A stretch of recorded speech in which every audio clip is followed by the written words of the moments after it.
Là, ce qu'on va aller voir, c'est les outils de symboles. Ça, c'est super utile pour venir diviser là, différents éléments, pour venir en ajouter un peu partout sur notre page. Donc, je vais tout simplement procéder avec un objet qui a été composé. J'ai fait une petite étoile ici avec des petits traits dessus. Donc, juste pour vous dire que cette forme-là, là, ça peut être virtuellement absolument n'importe quoi. Donc, ce qu'on prend, cette forme-là ici, et on va la glisser dans la fenêtre de symbole. Hein.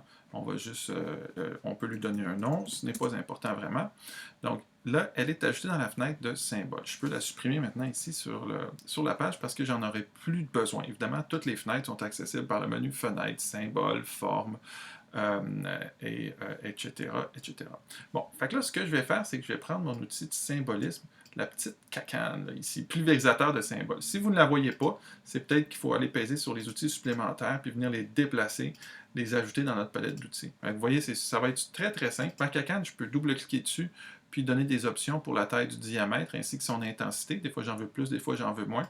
Alors, regardez, je fais juste cliquer sur mon étoile et là, je peux distribuer un peu partout des étoiles. Si je mets une intensité plus élevée, je vais juste vous montrer. Admettons que je mets une intensité plus forte puis que j'ajoute un jeu de symboles plus dense, puis un plus gros trait ici. Mettons, je m'en vais avec 50 cm. Je vais avoir une très grosse broche. Et là, je vais rajouter plein d'étoiles.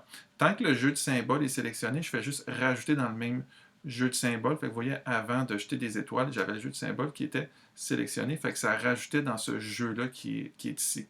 Donc, juste faire attention de toujours avoir le jeu de symboles sélectionné si on veut en rajouter dans ce même jeu-là. Là, ça a l'air un peu comme un amas de n'importe quoi, ça. Fait que je vais juste venir styliser ça un petit peu. Fait que je vais prendre l'outil de redimensionnement de symboles. Alors là, ça, ce que ça va faire, c'est que ça va venir grossir les étoiles ou les rapetisser. Donc, lorsque j'appuie sur Option, Alt, ce que ça fait, c'est que ça rapetisse les petites étoiles. Donc, ça peut me créer des petites perspectives intéressantes. Le fait de rapetisser ces étoiles-là. Attention, à un certain moment donné, quand il y en a beaucoup, là, ça peut devenir assez demandant pour l'ordinateur.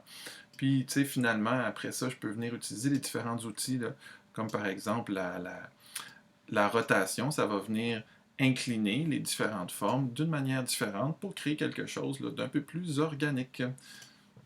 Donc, voilà.